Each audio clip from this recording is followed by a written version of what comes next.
diciamo che è andata bene perché il Presidente del Consiglio dei Ministri ha presieduto il comitatone, era decenni che questo non succedeva, erano presenti il Ministro delle Infrastrutture, il Ministro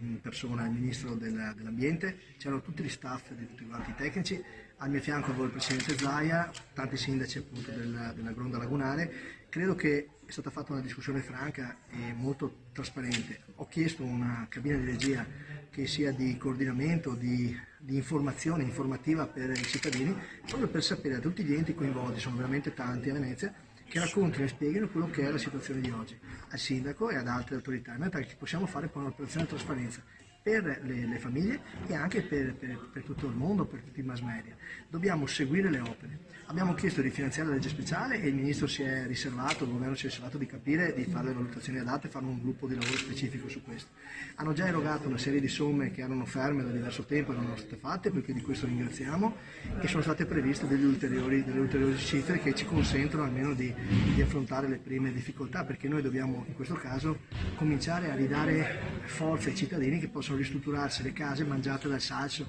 Questa cosa qua penso dia un'ulteriore spinta alla residenza a Venezia, al Lido, a Pellestrina, a Sant'Erasmo, a Burano, a Torcello, posti che